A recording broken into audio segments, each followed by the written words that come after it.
السلام علیکم ورحمۃ اللہ وبرکاتہ۔ بیٹھ جائے بھی بیٹھ جائے، 9:05 ہو رہے ہیں۔ اس وقت میرا بیان لمبا نہیں ہوگا، گھبرانا مت، کیونکہ ہپرگی والے سے پہلے 1.5 گھنٹے پونے 2 گھنٹے کا بیان سن چکے ہیں۔ پھر وہی سوچ کے مت بیٹھنا کہ پھر پونے 2 گھنٹے بیان چلتا رہے گا۔ بہت مختصر وقت میں انشاءاللہ ضروری باتیں آپ حضرات کے سامنے عرض کر دی جائیں۔ الحمدللہ کفا والسلام علی عبادہ الذین اصطفی، اما بعد فقد قال اللہ تبارک و تعالی فاعوذ باللہ من الشیطان الرجیم بسم اللہ الرحمن الرحیم هل يستوي الذین يعلمون والذین لا يعلمون سبحان ربک رب العزت عما یصفون وسلام علی المرسلین والحمد للہ رب العالمین۔ اللہم صلی علی سیدنا مولانا محمد فی اول کلامنا، اللہم صلی علی سیدنا مولانا محمد فی اوسط کلامنا، اللہم صلی علی سیدنا مولانا محمد فی آخر کلامنا۔ محترم و مکرم قابل احترام تخت پر بیٹھے ہوئے تمام علماء کرام اور حفاظ کرام،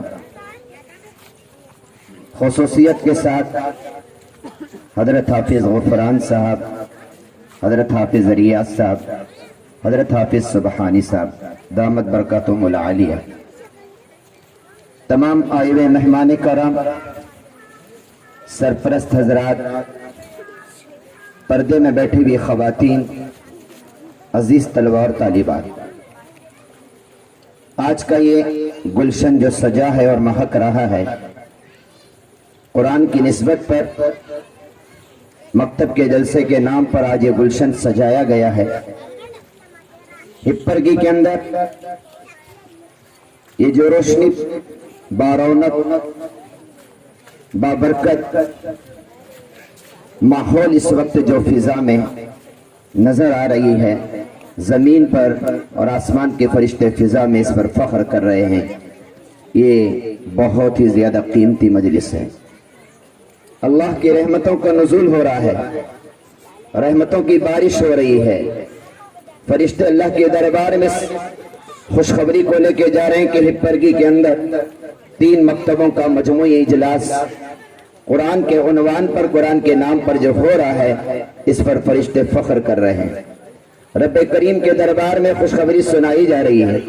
اللہ تبارک و تعالیٰ کی جلال، اللہ تعالیٰ کی عظمت، اللہ کی شان و الوہیت ان فرشتوں کو گواہ بنا کے کہہ رہی ہے، اے ہپرگی کے مسلمانوں، اس جلسے میں بیٹھنے والے تمام لوگوں کی، علماء کی، طلباء کی، طالبات کی، مردوں کی، عورتوں کی، آج میں اس خوشی کے بدلے مغفرت کا پروانہ دے دیتا ہوں۔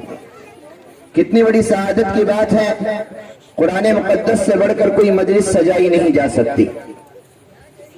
مجھے کسی ایک عنوان پر اگر بات کرنا ہے تو وقت لمبا چلا جائے گا، مختلف پہلو پر مجھے کچھ بات کرنی ہے اور مختصر وقت میں ان باتوں کو سمیٹنا ہے۔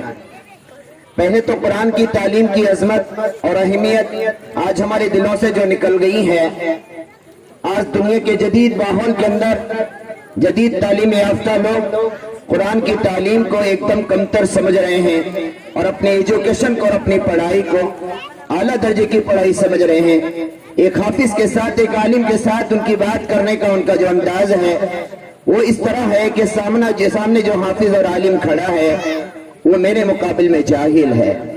حالانکہ اس ڈاکٹر کو، اس انجینئر کو، اس لائر کو، اس دنیا کے تربیت یافتہ، تعلیم یافتہ انسان کو یہ بات سوچنے کی ضرورت ہے، جس عالم اور حافظ کے سامنے تو کھڑا ہے، دنیا کے اعتبار سے تو ایجوکیشن حاصل کیا ہوا ہے، اخروی اعتبار سے تو جاہل ہے، اور یہ دین اور دنیا کے اعتبار سے یہ عالم ہے۔ قرآن مقدس کے اندر سورہ علق کے اندر جن آیتوں کو بتلایا گیا، سرکار دو عالم صلی اللہ علیہ وسلم کی وحی کی ابتدا جن آیتوں سے ہوئی، اقرأ بسم ربک الذی خلق، اس علم کی طرف توجہ دلائی گئی جس علم کی بنیاد اللہ کے نام کے ساتھ رکھی گئی ہو۔ जिस इल्म का मकसद अल्लाह की पहचान हो, जिस इल्म का मकसद सरकार की जिंदगी को अपनाना हो। कुरान की इस सूरत के अंदर इब्तिदाई आयत के अंदर इक़रा कहा गया, पढ़िए, और उसके आगे कहा गया बिस्मि रब्बिक, अपने परवरदिगार का नाम लीजिए। साइंस पढ़ने वाले, मैथ्स पढ़ने वाले, दुनिया के तमाम उलूम पढ़ने वालों को मैं यूं कहता हूं, वो उलूम हासिल नहीं कर रहे हैं, फुनून हासिल कर रहे हैं। उलूम तो अल्लाह तबारक व तआला से पहचान कराने वाले इल्म को कहते हैं। फन कहते हैं जिससे दुनिया मकसूद हो, और इल्म कहते हैं जिससे अल्लाह की जात मकसूद हो। मदरसे में पढ़ाई जाने वाली तालीम, मकतबों में दी जाने वाली तालीम, मासूम बच्चों को पढ़ाए जाने वाला इल्म, ये तो इल्म है। यूनिवर्सिटी और कॉलेज में पढ़ाई जाने वाली तालीम को इल्म नहीं कहा जाता, उनको तालिब इल्म नहीं कहेंगे, वो तुमको तालिब फन कहेंगे। मदरसे में पढ़ने वालों को तालिब इल्म कहेंगे। इल्म अलग है, फन अलग है। इल्म से खुदा मकसूद है, फन से दुनिया मकसूद है। कोई आलिम, कोई हाफिज मदरसे में दाखिला लेते वक्त अपनी रोटी का ख्याल करके नहीं लेता कि मैं हाफिज और आलिम बन के मदरसे का इमाम बनकर उसकी तनख्वाह पर भी बच्चों को पालूंगा। बस अल्लाह की रिजा के लिए जाता है, खिदमत खल्क के नियत से, और अवाम की और इन अपने मुक्तदियों के कुरान को ठीक करने की, उनकी नमाजों को ठीक करने की नियत से इमामत करता है। पैसा मकसूद होता, रुपया मकसूद होता, तो 5,000 10,000 की इस तनख्वाह पर मुतमईन होकर वो मदरसा कभी नहीं जाता। हमारे माँ बाप ने हमको तनख्वाह के लिए मदरसे में नहीं डाला। इन बैठने वाले तख्त पर बैठने वाले उलमा को इनके वालिदैन ने तनख्वाह के लिए मदरसे में नहीं डाला। खुदा की कसम, अगर ये मार्केट में उतर जाए, अगर ये बाजार में चले जाए, तुमसे बेहतर कमा के बता सकते हैं जो तुम कमा रहे हो। इन्होंने कमाने का तरीका भी हदीस में सीखा, किताबुल बुयू इन्होंने किताबों में पढ़ा है। शरीयत ने बे कैसे करना, तिजारत कैसे करना, ये सारे उलमा को मालूम है। लोगों के दिलों को कैसे माइल करना उलमा को मालूम है। जो एक आलिम मिंबर पे ठहर के हजारों आदमियों को अपना गिरविदा बना सकता है, वो ताजिर बनकर क्या खरीदारों को अपना गिरविदा नहीं बना सकता। अल्लाह की रजा मकसूद है। इल्म की अहमियत को समझने की कोशिश करो। वक्त की पुकार है, वक्त की आवाज है। दिन ब दिन के नए फितने इस बात का ऐलान कर रहे हैं, हमें इल्म से दूर करने की कोशिश कर रहे हैं। हम जितना इल्म की गहराई तक जाएंगे, ये फितनों को अल्लाह तबारक व तआला हमारे पैरों तले कुचल डालेंगे इंशाअल्लाह। अब तो शऊर में आने की जरूरत है, अब तो अकल में आने की जरूरत है, अब तो सोचने की जरूरत है। बहुत हो गया जुल्म सहते सहते, बहुत हो गया जुल्म सहते सहते, बहुत हो गया जुल्म को बर्दाश्त करते करते। इस वक्त अल्लाह की तारीफ, अल्लाह की वहदानियत के गीत, सरकार की सुन्नतों के तरीके को आम करना, ये हम सबकी जिम्मेदारी है। जिस जमीयत उलमा का तारुफ हजरत मौलाना मोहसिन साहब दामद बरकातहू ने कराया, उसकी बुनियाद 100 साल पहले अकाबरीन ने रखी थी, जो मुखलिस थे। मुखलिस, जिस दरख्त को मुखलिस उलमा ने लगाया है, क्या वो दरख्त सूख जाएगा? उस बच्चे ने जिस उलमा देवबंद का नसब सुनाकर सहाबा तक उलमा देवबंद को पहुंचा दिया, जिस मदरसे की बुनियाद हजरत मौलाना कासिम साहब नानोतवी रहमतुल्लाह अलैह ने रखी, जिसका अरसा 100 साल से ज्यादा हो गया, क्या मदरसे की तालीम मांद पड़ जाएगी? जिस तबलीग की बुनियाद हजरत मौलाना इलियास ने रखी, जो 100 साल होने को है, 1926 से लेकर 2022 चल रहा है, 4 साल के बाद तबलीग की मेहनत को भी 100 साल पूरे हो जाएंगे। क्या ये तबलीग की मेहनत मांद पड़ जाएगी?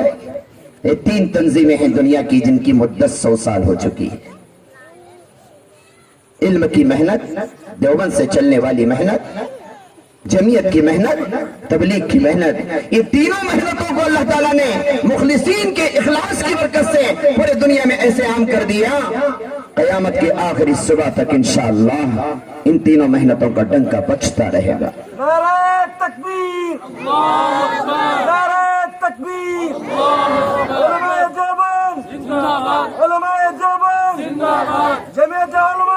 जमीयत उलमा जिंदाबाद, हजरत मौलाना आरिफ साहब जिंदाबाद, हजरत मौलाना आरिफ साहब जिंदाबाद।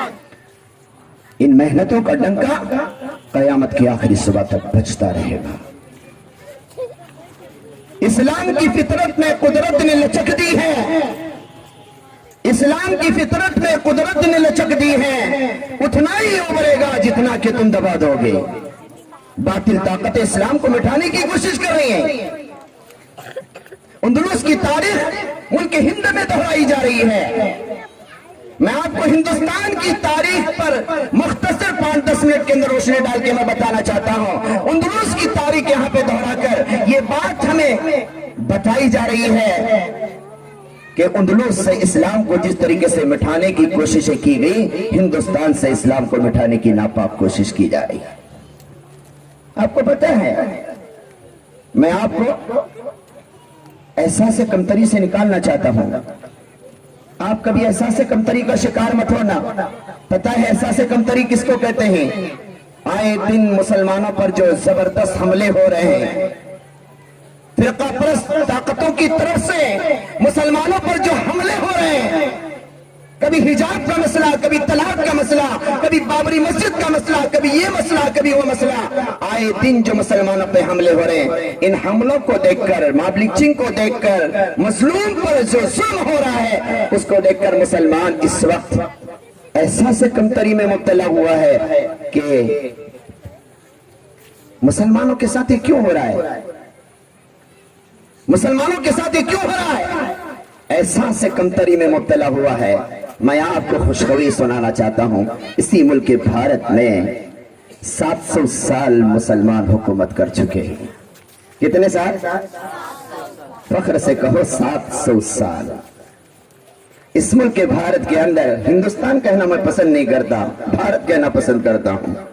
इस मुल्क के भारत में 700 साल मुसलमानों ने हुकूमत की है। इस मुल्क के भारत में जो इस्लाम आया है 3 रास्तों से आया है। आपको एहसास कमतरी से निकालने के लिए मैं बात कर रहा हूं। इस मजमून को मैं छेड़ना शुरू कर दूं तो 2 घंटे चाहिए मुझे। ये मजमून को अगर मैं छेड़ना शुरू कर दूं तो 2 घंटे चाहिए। मैं सिर्फ आपको कुछ नुकात बताना चाहता हूं। इस मुल्क के भारत में इस्लाम 3 रास्तों से आया है। पहला रास्ता तिजारत, दूसरा रास्ता फातिहीन, तीसरा रास्ता अहलुल्लाह। पहला रास्ता बिजनेस, दूसरा रास्ता फातिहीन, फतह करते हुए जो लोग आ गए। तीसरा रास्ता जो है औलिया कराम का, हिंदुस्तान की तरफ रुख। हजरत मोहम्मद बिन कासिम को तो फातिह सिंध कह सकते हैं, हकीकी फातिह हिंद जो है महमूद गजनवी है। मोहम्मद बिन कासिम तो मजलूमों की मदद करने के लिए हज्जाज के भेजने पर अरब के काफिले को जो नाहक तौर पर गिरफ्तार किया गया था, उनको छुड़ाने के लिए हज्जाज के कहने पर, वलीद के हुक्म पर मोहम्मद बिन कासिम आए और ऐसे काम करके चले गए। उनकी फतह भी गैरों के दिल को जीतने वाली थी और आधे हिंदुस्तान में इस्लाम का परचम लहरा के चले गए। लेकिन हिंदुस्तान को फतह करने के लिए नहीं आए थे, मकसद मजलूमीन की मदद करने के लिए आए थे। इसलिए मौरखीन ने मोहम्मद बिन कासिम को फातिह सिंध कहा है, फातिह हिंद नहीं कहा। फातिह हिंदुस्तान को फतह करने की नीयत से जो हिंदुस्तान में जो आए हैं वो सबसे पहले महमूद गजनवी हैं, जो तरबियत याफ्ता थे ख्वाजा मोइनुद्दीन चिश्ती रहमतुल्लाह अलैह की। जो तरबियत याफ्ता थे ख्वाजा मोइनुद्दीन चिश्ती रहमतुल्लाह अलैह की। महमूद गजनवी हिंदुस्तान के फातिह हैं।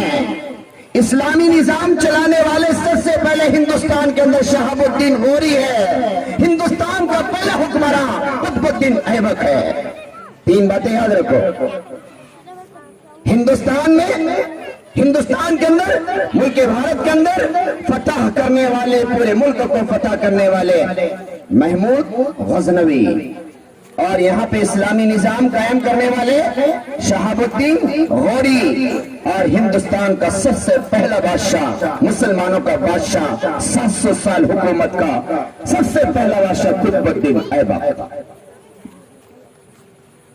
یہ تاریخ ہمیں معلوم نہیں ہے، اور یہ بنیاد رکھنے والوں کی اخلاص میں آپ کو بتاؤں ان کی ماؤں کی تربیت کا نتیجہ تھا۔ ایسی ماؤں نے ان کو دودھ پلایا تھا جو بغیر وضو کے کبھی اپنے بچے کو دودھ نہیں پلایا۔ ہاں، ایسے تربیت یافتہ تھے، اللہ نے ان کو بھیجا تھا، یہ ملک کو فتح کر کے چلے گئے۔ شہاب الدین غوری نے اسلامی نظام کو قائم کر دیا، اور اپنے شاگرد رشید شہاب الدین غوری کو نرینہ اولاد نہیں تھی، لڑکے نہیں تھے، صرف لڑکیاں تھی، ایک لڑکی تھی۔ باپ کے بعد بیٹا شہاب الدین غوری اگر چاہتے تھے تو اپنے داماد کو بھی ملک کا پہلا وزیر اعظم بنا سکتے تھے، لیکن قطب الدین ایبک جو ان کے ایک مرید تھے، جو ان کے تربیت میں تھے، ان کو بنا دیا۔ شہاب الدین غوری کو فخر تھا اپنے مریدین پر، وہ سوچتے تھے کہ جس ملک بھارت کے اندر میں نے اسلامی نظام کو قائم کیا، مجھ سے پہلے محمود غزنوی نے ملک بھارت کو فتح کیا، لوگوں کے دلوں کو فتح کیا، اس ملک بھارت کے اندر میرے ایسے شاگرد ہوں گے، ان شاگردوں کے ذریعے سے ملک بھارت کے رہنے والے تمام برادران وطن کے دل اسلام سے لبریز ہو جائے گی۔ قطب الدین ایبک ایک لمبی مدت تک حکومت کر کے چلے گئے اور اسلامی نظام کو مستحکم کیا۔ یہ کون تھے قطب الدین ایبک؟ یہ شہاب الدین غوری کے تربیت یافتہ لوگوں میں سے تھے۔ شہاب الدین غوری نے جب اسلامی نظام قائم کرنے کے لیے ہندوستان کے اندر رخ کیا، اس وقت خواجہ معین الدین چشتی تھے، اس وقت جو یہاں کا ظالم بادشاہ تھا، اس وقت کے جو ہے نا پی ایم، آپ کو اس کو سامنے رکھ کر تصور کیجئے کہ ویسے اس سے خطرناک بادشاہ تھا شہاب الدین غوری کے زمانے میں۔ یہ ظلم و ستم اب سے نہیں ہو رہا ہے، تب سے ہو رہا ہے۔ مسلمانوں پہ اس زمانے کا بادشاہ شہاب الدین غوری کے زمانے میں بڑا ظلم کر رہا تھا۔ حضرت خواجہ معین الدین نے ایک پرچی لکھی اور کہا مسلمانوں پہ ظلم کرنا بند کر دے، جیسے بچی کہہ رہی تھی کہ بند کرو، انگلی اٹھانا بند کرو، زبان کھولنا بند کرو، ورنہ اللہ تمہاری انگلیوں کو توڑ کے رکھ دے گا۔ حضرت خواجہ معین الدین چشتی نے خط لکھا بادشاہ کے نام پہ، کہا کہ مسلمانوں پہ جو ظلم کر رہے ہیں اس کو ختم کر دو۔ گستاخی کے ساتھ جواب دیا، ارے درویش اپنی خانقاہ کو سنبھال کے بیٹھ، مجھے نصیحت کرنے کے لیے آیا ہے۔ قلندر ہرچ گوید دیدہ گوید، قلندر ہرچ گوید دیدہ گوید۔ خواجہ معین الدین چشتی نے ہاتھ اٹھا کے کہا، شہاب الدین غوری نے 3 حملے کیے تھے، اس ظالم بادشاہ نے تقریباً 1,24,000 فوج کے ساتھ شہاب الدین غوری کا مقابلہ کیا تھا، لیکن شہاب الدین غوری کو 3 مرتبہ فتح نہیں ملی تھی۔ شہاب الدین غوری پریشان تھے کہ میری 2 فتح ناکام، میری 2 مرتبہ کے حملے ناکام چلے گئے۔ تو شہاب الدین غوری تو ناکام ہو چکے تھے، لیکن خواجہ معین الدین چشتی نے ہاتھ اٹھا کر یوں کہا، شہاب الدین کل صبح میں نے زندہ اس ظالم بادشاہ کو گرفتار کر کے تیرے قدموں میں ڈال دیا ہے، زندہ۔ شہاب الدین غوری رات میں اٹھے اور خواجہ معین الدین کا پیغام پہنچا۔ خواجہ معین الدین نے رات کی تہجد کے موقع پر ایک جملہ کہا ہے کہ اس ملک کے ظالم بادشاہ کو زنجیروں میں جکڑ کر شہاب الدین کے قدموں میں لا کے ڈال دیا۔ شہاب الدین نے کہا فوج تیار کی جائے، اسی وقت حملہ کرنا چاہتا ہوں۔ فجر کی نماز کے بعد حملہ ہوا اور اس ملک کا ظالم بادشاہ شہاب الدین غوری کے پیروں میں زنجیروں میں جکڑا ہوا کے گر گیا، جس کے پاس 1,20,000 کی فوج تھی۔ ایک ولی کی بات اللہ نے سچ کر دکھائی۔ جاتے جاتے ایبک کو بنا، قطب الدین ایبک کو بنا کر گئے۔ قطب الدین ایبک کے بعد اس کا بیٹا بنا، بڑا نکمہ تھا۔ ہندوستان کا دوسرا بادشاہ قطب الدین کا بیٹا بڑا نکمہ تھا، پھر نے اس ملک بھارت کو اس نے ووٹ لگا دیا۔ ایک ہی سال کے اندر مریدین نے بیٹھ کر قطب الدین ایبک کے بیٹے کو گدی سے نکالا اور شمس الدین التمش کو، حضرت شمس الدین التمش کو ہندوستان کا دوسرا بادشاہ بنایا۔ میں 3 بادشاہوں کی تاریخ سنا کر میں پیچھے آ جاؤں گا بس 5 منٹ کے اندر۔ شمس الدین التمش کو ملک بھارت کا دوسرا بادشاہ بنایا گیا۔ ملک بھارت کا پہلے بادشاہ کون؟ قطب الدین ایبک۔ اس کے بعد 6 مہینے کے لیے اس کا بیٹا آ گیا تو اس کو کاؤنٹ مت کرو، اس کو چھوڑ دو۔ اس کو حقیقی بادشاہ دوسرا بادشاہ کون؟ شمس الدین التمش۔ پتا ہے کہ شمس الدین التمش کتنا متقی پرہیزگار تھا؟ 3 خوبیاں بتاتا ہوں شمس الدین التمش کی۔ شمس الدین التمش تربیت یافتہ تھا خواجہ قطب الدین بختیار کاکی رحمت اللہ علیہ اور دوسرے بزرگ خواجہ فرید الدین گنج شکر، یہ دونوں بزرگوں کا تربیت یافتہ تھا۔ اس کے دل کے اندر ایک کڑن تھی، میں پانی کی ایک ایسی حوض بناؤں جس سے ہمارا پورا علاقہ پانی پیتا رہے، پانی کی قلت نہ ہو۔ اس نے حوض شمس بنانے کا ارادہ کیا اور بار بار اپنے شیخ سے جا کر پوچھتا تھا، قطب الدین بختیار کاکی سے اور اسی طریقے سے فرید الدین گنج شکر سے، مجھے کوئی ایسی جگہ بتا دو جہاں پر میں حوض بنانا چاہتا ہوں۔ وہ ٹال دیتے تھے، تو ہی تلاش کر لے جگہ، ہمیں دعا کے لیے وہاں پہ لے کے جا، ہم دعا کر دیں گے۔ ایک دن شمس الدین التمش نے جگہ تلاش کی، جگہ تلاش کرنے کے بعد جگہ بہت پسند آئی، رات میں سو گیا تو دیکھا سرکار دو عالم صلی اللہ علیہ وسلم سفید گھوڑے پہ بیٹھ کر گھوڑے کو بھگاتے ہوئے شمس الدین التمش کی جگہ کی طرف جا رہے ہیں۔ شمس الدین التمش کی جگہ پر جب سرکار پہنچے، اپنے گھوڑے کو رکایا، شمس الدین التمش سے کہا، تم کیا کرنا چاہتے ہو؟ حوض بنانا چاہتا ہو۔ کس جگہ پہ بنانا چاہتے ہو؟ اس جگہ پہ بنانا چاہتا ہوں۔ سرکار سے پوچھا کہاں بنانا چاہتے ہو؟ تو سرکار نے کہا، میرا گھوڑا جس جگہ پہ ٹاپ مارے گا اس جگہ پر تم کیا کرنا؟ حوض بنانا۔ تو شمس الدین التمش کے سامنے سرکار کے سفید گھوڑے نے اپنی ٹاپیں مارنا شروع کیا۔ جس جگہ پہ اس گھوڑے نے ٹاپ ماری تھی وہاں سے پانی کا چشمہ نکلنے لگا۔ نعرہ تکبیر! نعرہ تکبیر! نعرہ تکبیر! شمس الدین التمش خواب سے بیدار ہوئے، سیدھا خواجہ قطب الدین بختیار کاکی کے پاس آئے، آ کر کہنے لگے، حضرت حضرت حضرت جگہ مل گئی۔ کون سی جگہ؟ کہ میں نے جس جگہ کے بارے میں سوچا تھا، سرکار خواب میں آ کر اس جگہ پر سرکار کے گھوڑے نے ٹاپ ماری ہے، پانی کا چشمہ وہاں سے نکلا ہے۔ سرکار دو عالم صلی اللہ علیہ وسلم نے جس جگہ کو متعین کر کے بتایا، قطب الدین بختیار کاکی نے کہا، اپنے کپڑوں کو درست کر کے مجھے اسی وقت اس جگہ پہ لے کر چل، میں رات میں سرکار کی بتائی ہوئی جگہ صبح کے اچھالے سے پہلے دیکھنا چاہتا ہوں۔ خواجہ فرید الدین گنج شکر بھی وہاں پہنچ گئے، قطب الدین بختیار کاکی بھی وہاں پہنچے۔ رات کے اندھیرے میں نیم بتیاں لگائی گئی، چراغ سے اس جگہ کو تلاش کیا گیا جہاں سے پانی کا فوارہ نکل رہا تھا۔ وہاں پہ شمس الدین التمش نے ایک حوض بنائی۔ وہ حوض سرزمین بھارت کے اندر کئی سال تک چلتی رہی، جس سے لوگ پانی پیتے رہے۔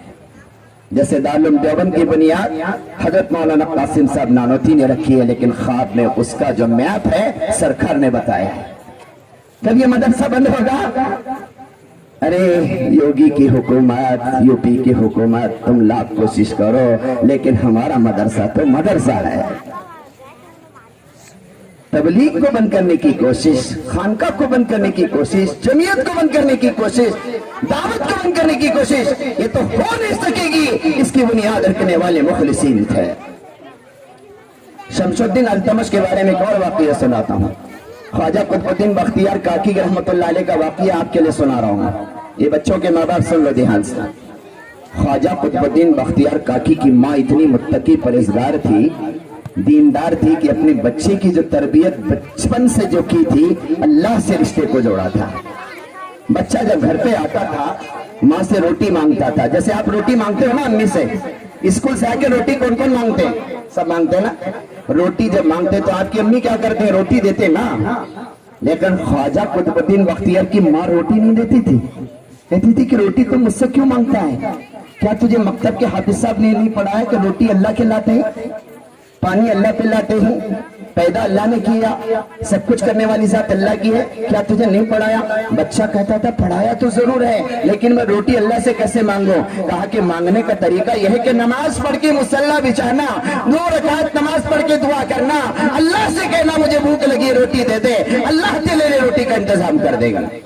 छोटा सा बच्चा मकतब से घर आ रहा है, अम्मी अंदर काम कर रही है, जल्दी जाके वजू करके मसल्ला बिछा के दुआ कर रहा है, अल्लाह भूख लगी रोटी दे दे। बच्चा इधर नमाज पढ़ रहा है, माँ रोटी जल्दी से प्लेट में डाल के खिड़की में छुपा रही है और फिर काम में लग रही है। बच्चा दुआ करने के बाद अम्मी से पूछता, दुआ तो मांगा हूँ लेकिन रोटी नहीं मिली। कहा कि अल्लाह रोटी सामने नहीं रखते, अल्लाह रोटी कहाँ तो छुपा के रखते हैं, जाकर देख खिड़की में कहीं रोटी होंगी। बच्चा पर्दा उठा के देखता तो रोटी मिल जाती थी। रोज माँ इस खिड़की में छुपाई, कल उस खिड़की में छुपाई, परसों उस खिड़की में छुपाई। क्या मकसद था? मकसद सिर्फ ये था मेरा बच्चा बचपन से अल्लाह से लेने वाला बन जाए। एक दिन माँ किसी प्रोग्राम में गई हुई थी, इरादा था कि बच्चे के आने तक ये चहलकदमी बंद करो, बच्चों बैठ जाओ बैठ जाओ। इरादा था कि बच्चे के आने से पहले आ जाऊंगी, लेकिन हुआ क्या, ना आ सकी। इधर परेशान, इधर माँ परेशान होकर दुआ में बैठ गई। बच्चा उधर आ गया, ऐ अल्लाह मेरे बच्चे को रोटी नहीं मिली तो मैंने बरसों से जो मेरे बच्चे की यकीन की हिफाजत की है, तेरी साथ से मेरे बच्चे को मैंने जोड़ा है। आज अगर मेरे बच्चे को रोटी नहीं मिली, क्योंकि रोज माँ छुपाती थी, आज छुपाने वाली माँ नहीं थी ना, रिश्तेदार के घर गई थी, आज मेरे बच्चे को रोटी ना मिली तो क्या होगा, मेरे बच्चे के अंदर ये बात आ जाएगी, अम्मी घर पे होती थी तो रोटी मिलती थी, आज अम्मी घर पे नहीं है तो रोटी नहीं मिली। इधर माँ दुआ में बैठ गई, सवारी छूट गई थी। बच्चा आया, वजू किया, नमाज पढ़ा, दुआ मांगा, माँ आ गई देर से, देखा कि बच्चा सोया हुआ है, जल्दी से जाके बच्चे को जगाया। कहा कुतुबुद्दीन उठ मेरा लाल, उठ मेरे बेटे। कुतुबुद्दीन को उठाया, जब कुतुबुद्दीन उठ गए, कहा कि बेटा तूने रोटी नहीं खाई होंगी, तो मुस्कुरा कर बच्चा कहने लगा, अम्मी क्यों सवाल करती हो, आज की रोटी में इतना मजा था कि जिंदगी में कभी ऐसी रोटी नहीं खाई। बच्चे ने दुआ मांगी तो माँ ने पूछा सचमुच? कहा कि अम्मी हाँ, उस वक्त माँ ने रोटी नहीं छुपाई थी, डायरेक्ट जन्नत से रोटी मिल गई थी। जिस बच्चे की तरबियत माँ ने इस अंदाज में की हो। ख्वाजा मोइनुद्दीन चिश्ती सफर से वापस आए, कई लोगों ने उनके हाथ पर तौबा कर ली थी। अम्मी से खुश होकर कहने लगे, अम्मी हजारों लोगों ने मेरे हाथ पे तौबा की है। माँ ने कहा बेटा तेरा कमाल नहीं है, कमाल तो मेरा है। बच्चे ने पूछा अम्मी तुम्हारा कैसे कमाल है? मोइनुद्दीन चिश्ती ने फरमाया कि मैंने बगैर वजू के कभी तुझे दूध नहीं पिलाया है। वो कुतुबुद्दीन बख्तियार काकी रहमतुल्लाहि अलैह, जिनकी तरबियत करने में किसका हाथ था बोलो? माँ का हाथ था। इसलिए कहते ना उतलुबुल इल्म मिनल महदी इलल लहद, इल्म को हासिल करो अम्मा की गोद से कब्र की गोद तक। इल्म कहां से हासिल करो? माँ की गोद से कब्र की गोद तक इल्म को हासिल करना है, क्योंकि बच्चे का सबसे पहला मदरसा वो अपनी माँ का गोद है। जब बच्चा बोलना शुरू करता है, सरकार की तालीम है, उस बच्चे को पहले कलीमा पढ़ाओ, और बच्चा पैदा होता है उसके कानों में पहले अजान दी जाती है, दूसरे कानों में इकामत कही जाती है। बच्चा जब बोलना शुरू कर दे उसको कलमा पढ़ाना माँ की जिम्मेदारी है। इसीलिए तो मेरे आका ने फरमाया मन काना अव्वलु व आखिरु कलामिही ला इलाहा इल्लल्लाह दखलल जन्नह, जिसका पहला और आखिरी कलमा ला इलाहा इल्लल्लाह हो वो जन्नत में जाएगा। पहला कलमा कौन से का है? आखिरी कलमा तो उसके अमाल पर मौकूफ है, लेकिन पहला कलमा कौन से कहेगा? अम्मा। हाफिज साहब बाद में, हाफिज साहब बाद में, मकतब में बाद में आना है 5 साल के बाद, जरा समझदार होने के बाद। लेकिन उससे पहले तरबियत कौन करेगी? माँ करेगी ना। माँ ही को कलमा मालूम नहीं तो बच्चे को क्या पढ़ाएगी? माँ को गुस्ल के फर्ज का पता नहीं है तो बच्चों को पाक कहाँ कैसे करेगी? माँ को तहरत का पता नहीं, बच्चों को तहरत क्या सिखाएगी? माँ को नमाज पढ़ना नहीं आता तो बच्चे को नमाजी कहाँ से बनाएगी? माँ अपने यकीन को दुरुस्त नहीं की हुई है, अकीदे को दुरुस्त नहीं की हुई है, बच्चों के अकीदे और यकीन को कहाँ से दुरुस्त करेगी? सरकार ने फरमाया बच्चे के लिए पहला मदरसा माँ का गोद, उसके बाद उस्ताद उस्ताद उस्ताद उस्ताद। आज हमारी माए, वो कुतुबुद्दीन बख्तियार काकी रहमतुल्लाह अलैह का जब इंतकाल हुआ, उस वक्त मुल्क भारत का बादशाह कौन था? अरे बोलो ना, शमसुद्दीन अल्तमश। जब कुतुबुद्दीन बख्तियार का इंतकाल हुआ, शेख का इंतकाल हुआ, उस वक्त उन्होंने एक पर्चा लिख के रखा था और अपने खादिम खास से कहा था मेरे मरने के बाद ये पर्चा मेरे जनाजे पे पढ़ के सुनाना। सुनो, ध्यान से सुनो। जब जनाजा रखा गया, उनके खादिम खास ने पर्चा पढ़ा, उसमें लिखा हुआ था मेरी जनाजे की नमाज पढ़ाने के लिए कोई आलिम और मुफ्ती आगे नहीं बढ़ेगा, वो बढ़ेगा जिसमें 4 सिफात हो। जिसमें कितने सिफात हो? 4। पहली सिफत, बालिग होने के बाद से लेकर अब तक जिसने अपनी तकबीर औला वाली नमाज न छोड़ी हो। बालिग होने के बाद से लेकर अब तक जिसकी तकबीर औला की नमाज न छूटी हो। दूसरी वसीयत, बालिग होने के बाद से लेकर आज तक जिसकी तहज्जुद की नमाज न छूटी हो। तीसरी वसीयत, बालिग होने के बाद से लेकर आज तक अपनी महरम औरत के अलावा किसी नामहरम औरत को ना देखा हो। माँ, बेटी, बीवी, बहन, दादी, नानी, खाला, फूफी, भतीजी, भांजी, इनके अलावा किसी नामहरम को ना देखा हो। कैसी खतरनाक कंडीशन। बालिग होने के बाद से लेकर इसमें कौन है जिसकी तकबीर औला फौत ना हुई? हाथ उठाओ। इसमें कौन है जिसने बड़ा होने बालिग होने के बाद से लेकर अब तक तहज्जुद की नमाज नहीं छोड़ा? इसमें कौन है कि जिसने किसी लड़की को नहीं देखा है? किसी नामहरम लड़की को नहीं देखा? 3 कंडीशन। चौथी कंडीशन अजीब, बालिग होने के बाद से लेकर आज तक जिसकी असर की 4 रकात सुन्नत नमाज न छूटी हो। गैर मौकिदा, मौकिदा भी नहीं। हम मौकिदा को कभी पढ़ लेते हैं, गैर मौकिदा को उड़ा देते हैं। यहाँ पे वसीयत में लिखा हुआ है कि जो गैर मौकिदा नहीं छोड़ सकता वो मौकिदा क्या छोड़ेगा। 4 कंडीशन जो भी पढ़ता था पीछे जा रहा है, आगे आ रहा है, पीछे जा रहा है। किसी की हिम्मत नहीं नमाज पढ़ाने की। लिखा है कि 3 दिन जनाजा पढ़ा रहा, नमाज पढ़ाने वाला नहीं मिला। तीसरे दिन एक नकाबपोश घोड़े पे बैठ के आगे आया और जनाजे के सामने ठहर के कहने लगा मेरे शेख, मैंने तुम्हारा क्या बिगाड़ा था कि तुम जाते जाते मुझे बदनाम करके चले गए। मेरे शेख, मैंने तुम्हारा क्या बिगाड़ा था, तुम जाते जाते मुझे बदनाम करके चले गए। बदनाम करें इसको, अपने खुसूसी आमाल को लोगों के सामने जाहिर करने को ये अपनी बदनामी समझ रहे हैं। नकाब निकाल के देखा गया, हिंदुस्तान का दूसरा बादशाह शमशुद्दीन अल्तमश था। ऐसे बादशाहों को इस धरती ने जन्म दिया है। हाँ, ऐसे बादशाहों को इस मुल्क ने जन्म दिया है। और कहते हैं कि मुसलमान लुटेरे थे और मुसलमान आतंकवाद थे, मुसलमान हमला आवर थे। मुल्क भारत के अंदर राजपूतों की हुकूमत थी, मुसलमान इसमें घुसपैठे थे, घुसकर आए और जबरदस्ती मुल्क पर कब्जा कर लिया। जबरदस्ती नहीं किया, बल्कि उनके अमल और उनके सिफात, उनके ऐसे सिफात जो किसी नामहरम को देख नहीं सकता, जो कि असर की सुन्नत नहीं छोड़ सकता, जो किसी मजलूम की पुकार को नहीं सुन सकता। उसके जमाने में अमन नहीं होगा, शांति नहीं होगी, भाईचारगी नहीं होगी, मोहब्बत नहीं होगी। उसकी मोहब्बत को देखकर उस जमाने के गैरों ने उस जमाने के बादशाहों को अपना देवता बनाना शुरू किया और घरों में उनकी मूर्तियां बना के पूजा शुरू कर दी। ऐसे मुसलमान बादशाह, मैं आपको ऐसा से कमतरी से निकालना चाह रहा हूं। आप कभी नर्वस मत होना कि मुल्क भारत में हमने कुछ नहीं किया। मुल्क भारत में जो किया है सब हमने किया है। शमशुद्दीन अल्तमश का एक बेटा था, ये तीसरा बादशाह बना हिंदुस्तान का। नाम मेरे जहन से निकल रहा है, माफ करना। तीसरा बेटा था, जब वो बादशाह बना उसके तकवे का मैं एक वाकया सुनाता हूँ। उसका एक वजीर था, उस वजीर का नाम था मोहम्मद। वजीर का नाम क्या था? मोहम्मद। एक दिन उसने अपने वजीर को मोहम्मद कह के पुकारने की जगह ताजुद्दीन कह के पुकारा। ए ताजुद्दीन, इधर आ। वो वजीर को ये बात बुरी लगी, मुझे हमेशा मेरे बादशाह मोहम्मद कह के पुकारते थे, आज ताजुद्दीन कह के पुकार रहे हैं। 3 दिन तक दरबार नहीं आया। बादशाह बेचैन हुआ, मेरा वजीर 3 दिन से दरबार में क्यों नहीं आया? तीसरे दिन बुलवा भेजा, कहा कि मोहम्मद बताओ तुम 3 दिन से दरबार क्यों नहीं आए? कहा कि बादशाह सलामत, शायद आप मेरे से नाराज हो गए, बदगुमान हो गए। मेरा नाम मोहम्मद है, आपने मुझे ताजुद्दीन कह के पुकारा, मैं 3 दिन से टेंशन में हूँ, मुझे खाना अच्छा नहीं लग रहा, मुझे खाना अच्छा नहीं लग रहा।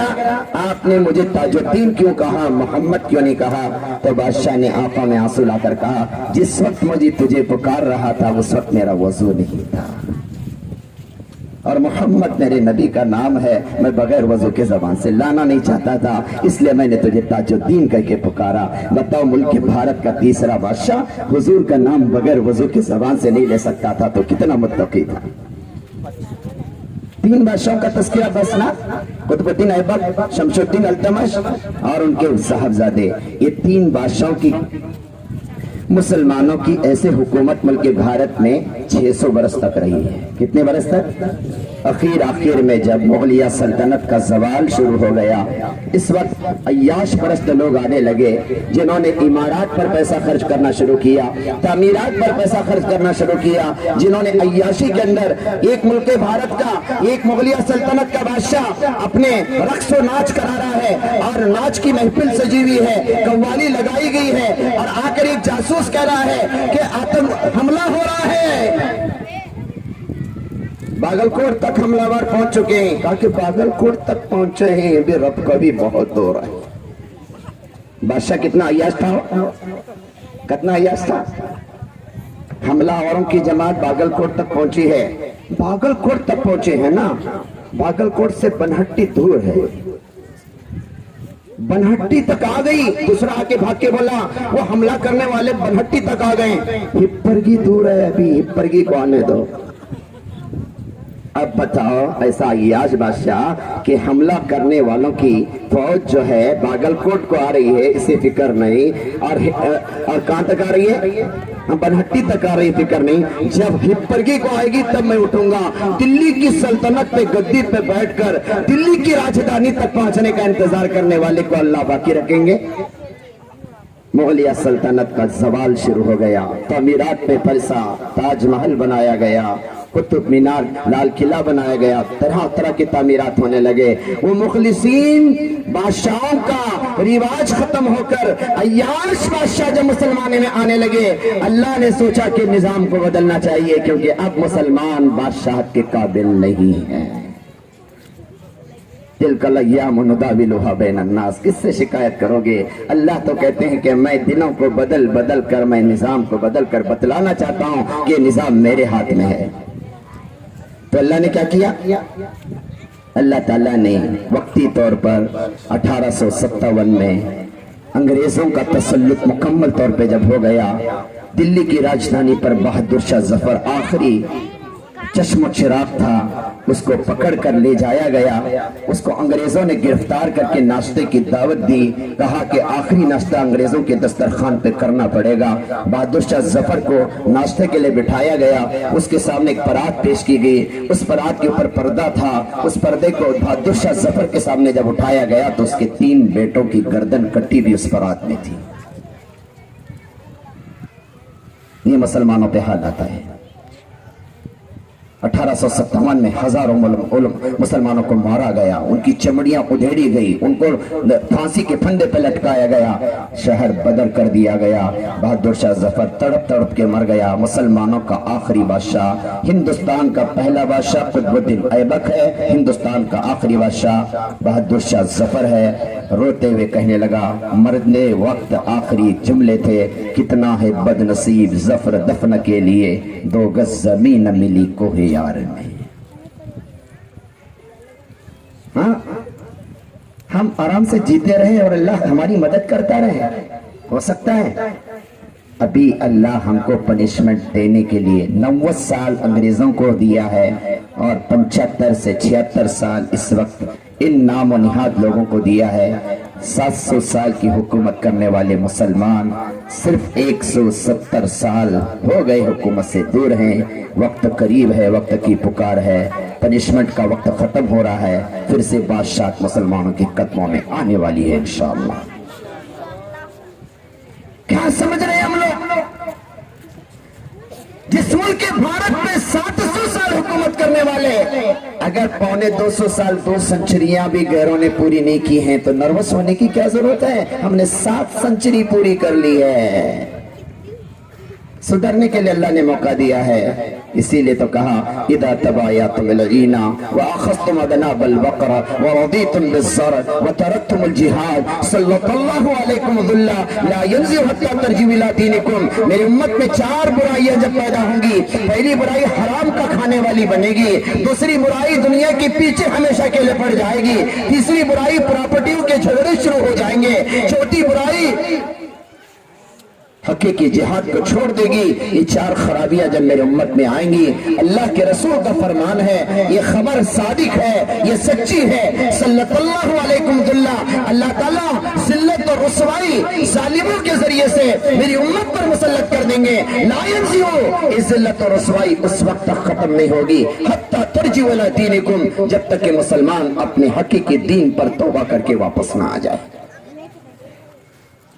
ये वक्त है, घबराने की बात नहीं। इस वक्त के हालात है ना, इससे पहले भी आ चुके हैं, उंदलुस में आ गए हैं, गरनाता में आ चुके हैं, हाँ हालात आए हैं। लेकिन इदश्तद्दत बिकल बलवा फक्किर फी अलम नशरा अल उसरु बैन युसरैनी इदा फक्करतहु फफरहा। एक बुजुर्ग का कौल है, जब तुझ पर कोई मुसीबत आ जाए तो अलम नशरा पढ़ लिया कर, क्योंकि अलम नशरा में अल्लाह ने उसर को 2 युसर के बीच में लिखा है। अल उसरु बैन युसरैनी, उसर कहते हैं तंगी को, परेशानी को, हालात को, मुसीबत को, युसर कहते हैं सहूलत को, आसानियों को, राहत को। अल्लाह ने इस अलम नशरा के अंदर कहा कि जब आसानी आई है उसके बाद तंगी आएगी, उसके बाद जब तंगी आ रही है आसानी आना यकीनी है। हमारे पहले आसानियां थी, 700 साल हुकूमत थी, अब कौन सा चल रहा है? उसर का दौर चल रहा है। पहले युसर का था, अब कौन सा दौर चल रहा है? उसर का चल रहा है। और उसर के बाद अलम नशरा में क्या है? युसर है, फिर आसानी आने वाली है इंशाअल्लाह। मायूस मत होना। इस वक्त हमें हमारी फौज को तैयार करने की जरूरत है। फौज से मुराद बच्चों की तरबियत की जरूरत है। बनाओ इनको ईमान, बनाओ इनको ईमान वाला पक्का। बातिल की जितनी भी अलगार होंगी, हिजाब वाली बच्चियां हिजाब का मुकाबला करेंगी। कर रही कि नहीं कर रही? आज हिजाब के लिए लड़ने वाली मुस्लिम लड़कियां, कॉलेज पढ़ने वाली, क्या किसी बचपन में किसी मकतब से उन्होंने रिश्ते को नहीं जोड़ा था? मकतब में सीखा था तब हया आई थी, मकतब में पढ़ा था तब शर्म आई थी, मकतब में पढ़ा था तो तब फैंसी कपड़ों को छोड़ा था, उनकी माँ ने तरबियत की थी, कॉलेज को चली गई, हिजाब वाली बनी। हिजाब की मुखालिफत हो रही है, लड़कियां रोड पर आ गई है। क्यों? हिजाब हमारा हक है। हाँ, मेरी बात खवातीन सुन रही है ना? फैसले में क्या लिखा गया? हिजाब इस्लाम का लाजमी जुज नहीं है, लेकिन कुरान क्या कहता है? इस्लाम का लाजमी जुज नहीं, बल्कि इस्लाम में हिजाब फर्ज है। फर्ज है ना? सूरह नूर की आयत नंबर 31 में अल्लाह ने मुसलमान औरतों को 5 बातों का हुक्म दे रहे हैं। कितनी बातों का हुक्म दे रहे हैं? सूरह नूर की आयत नंबर 31 अल्लाह कह रहे हैं, क्या कह रहे हैं? कुल लिल मोमिनात यग़ज़ुज़न मिन अब्सारिहिन्न। पहला क्या है अल्लाह ताला? आप मोमिन मुसलमान औरतों से कह दीजिए अपनी नजरों को झुका के रखे, आंखों का पर्दा। काय का पर्दा? आंखों का पर्दा। दूसरा हुक्म क्या है? वयहफ़ज़न फ़ुरूजहुन्न, अपनी शर्मगाहों की हिफाजत करें, क्योंकि आंख फिसलती है तो शर्मगाह बहकती है, आंख फिसलती है ख्वाहिशात बढ़ते हैं, आंख फिसलती है अंदर के ख्यालात गंदे होते हैं। शर्मगाहों की हिफाजत करें। तीसरा हुक्म क्या है? वला युब्दीन ज़ीनतहुन्न, अपने मेकअप को, बनाव सिंगार को, अपने जीनत को लोगों के सामने जाहिर मत करें। तीसरा हुक्म है। चौथा हुक्म क्या है? वलियज़रिबन बिखुमूरिहिन्न अला जुयूबिहिन्न, अपने ओढ़नियों को अपने छातियों पर डाले, इसे कहते हैं हिजाब। खुमूरिहिन्न अला जुयूबिहिन्न से हिजाब मुराद है। ऐसा स्कार्फ पहने, ऐसी चादर डाले, ऐसा बड़ा कपड़ा डाले जो उसकी छाती पे पड़ा हुआ हो, सर से लेकर उसके छाती को कवर करने वाला हो, इसी का नाम हिजाब है। चौथा हुक्म है सूरह नूर के अंदर आयत नंबर 31 में। अल्लाह कह रहे हैं, अल्लाह नजरों की हिफाजत, शर्मगाह की हिफाजत, जीनत को जाहिर मत करना, मेकअप को जाहिर मत करना, बनाव सिंगार को जाहिर मत करना, और एक कोई बड़ी चादर अपने ऊपर ऐसे डालना कि उसका पूरा सतर हो जाए। 5वां हुक्म अल्लाह ताला कह रहे हैं, पैर रखे तो जमीन पे ऐसा रखो कि तुम्हारी पैरों की आवाज भी दूसरों को सुनाई ना दे। इससे ऊंची एड़ी के चप्पल पहनकर चलने वाली औरतों को अल्लाह ने मुखातब बनाया, तुम चल रही हो तो तुम्हारे चलने की आवाज भी सुनाई ना दे। उस बच्ची ने जो आयत पढ़ी थी जिसके अंदर कहा गया, नबी की औरतों से कहा जा रहा है कि अपनी आवाज को पर्दे में रखो और आवाज को पना सवार कर लोगों के सामने पेश मत करो। क्या नबी की औरतें आवाज को पना सवार कर पेश कर सकती हैं? इससे वो मुसलमान खवातीन मुराद हैं। अगर किसी का फोन आ गया, कॉल आ गया, औरत ने फोन को रिसीव किया और सामने बात करने वाला नामहरम मर्द है, तो शरीयत कहती है औरत अपने लहजे को बदल कर बात करे, अपने सुरीली आवाज में बात ना करे। कुरान कह रहा है, कुरान को बदलने के लिए वसीम आया था, जितेंद्र त्यागी बन गया। क्या बन गया? वसीम साहब आए थे, चले गए जितेंद्र त्यागी बनकर। हिजाब को खत्म करने के लिए तुम आए हो, हिजाब खत्म नहीं होगा, तुम खत्म हो जाओगे। इस्लाम की फितरत ने, कुदरत ने लचक दी है, उतना ही उभरेगा जितना के दबा दोगे।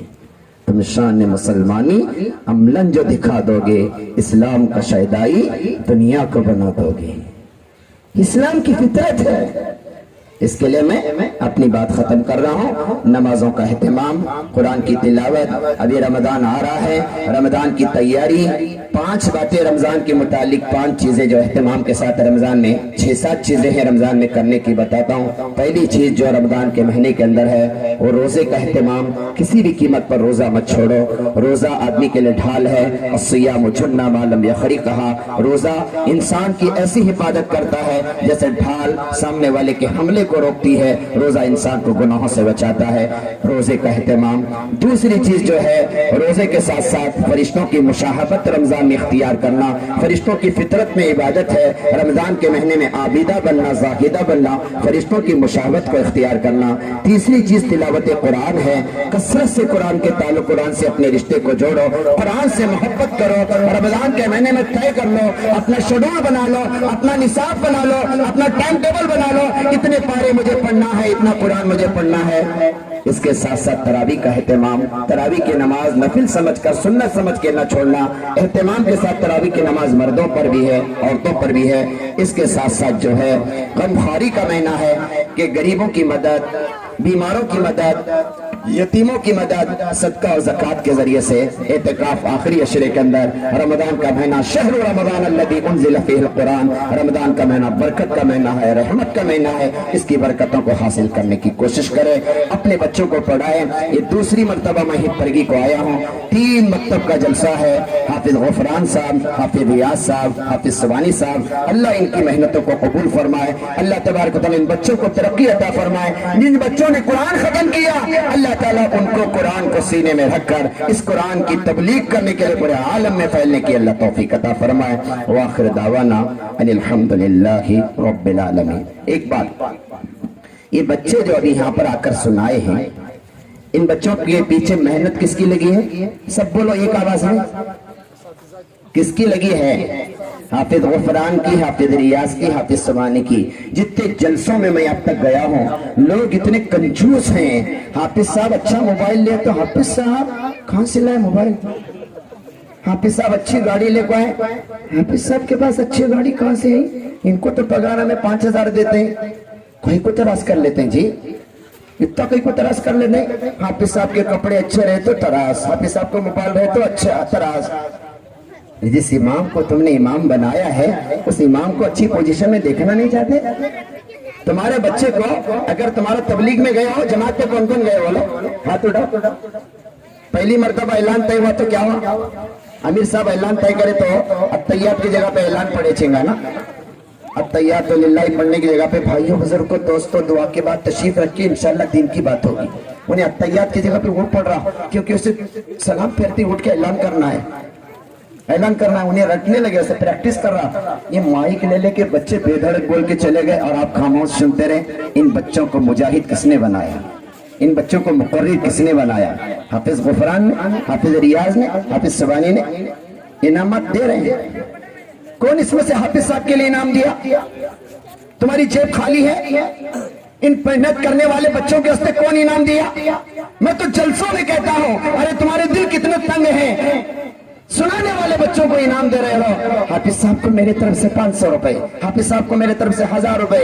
अल्लाह तुम्हारे कमाई में बरकत देगा। जिस बच्चे को, तुम्हारे बच्चे को तख्त पर ठहरने का जो हाफिज ने काबिल बनाया, तुम क्या कर रहे हो? इसके लिए अपनी जेबों में हाथ डालो अभी जल्दी से। और यहाँ पर एक साथी ठहरो, एक दो साथी। कौन तीनों हुफ्फाज़ कराम को अपने तौर पर दिल खोलकर इनाम देना चाहते हैं? जल्दी जल्दी ला कर दो, इनाम तकसीम करने से पहले जल्दी जल्दी ला कर दो। अरे जरी भी हरकत नहीं आ रही। अपने जेब में हाथ डालकर अपनी मस्जिदों के इन तीनों हुफ्फाज़ के लिए कुछ ना कुछ इनाम दो। अल्लाह तुम्हारी नस्लों में बरकत देगा इंशाअल्लाह। दो हुफ्फाज़ यहाँ खड़े रहो, दो कोई भी साथी खड़े रहो, यहाँ पे एक साथी कोई भी खड़े रहो, दो उनके पास, जल्दी जल्दी दो, और तीनों आपस में बांट लेंगे। यहाँ रखो। अल्लाह तुम्हारी कमाइयों में बरकत दे, अल्लाह तुम्हारी नस्लों को आबाद करे। हाँ, ये जलसा, ये रौनक सजाई है, गुलशन जिसने सजाई है, और आज हमारा जलसा ये है असल चीज। इनामत देने का शौक होना चाहिए। सरकार ने फरमाया हदिया दो, ये इनाम हदिया है। हाँ, हदिया, हदिया देने से मोहब्बत बढ़ती है। हाफिज साहब नहीं मांग रहे, मैं बोल रहा हूँ, तुम ना दो घर के। हदिया मांग को नहीं लिया जाता, घर को बोलेंगे कहाँ भी फतवा देंगे। यहाँ पे कौन मांग रहे? सोनू मांग रहे, मैं बोल रहा हूँ तुम्हारे को। माशाल्लाह माशाल्लाह, कुछ लोगों के दिल जाग रहे हैं, समझ रहे हैं कि कुछ करने का काम है। हमें सोचना चाहिए था पहले से, एक बड़ी बड़ी 50-50 हजार की पैकेट बना के लाना चाहिए था, 3 लिफाफे लाना चाहिए था तीनों हुफ्फाज़ के लिए 50-50 हजार रुपए के। हम नहीं करे, ये हमारी कमजोरी है। अब तो करो। माशाअल्लाह माशाअल्लाह, अल्लाह कबूल फरमाए।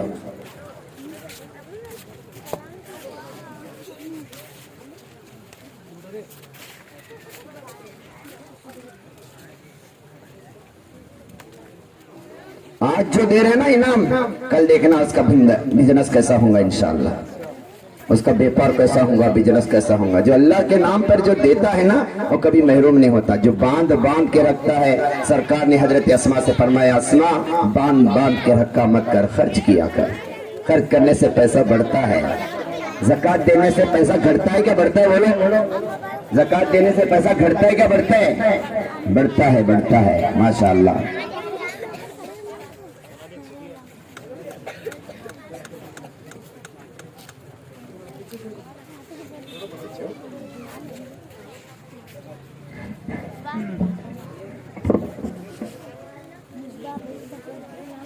जज़ाकल्लाहु खैरा।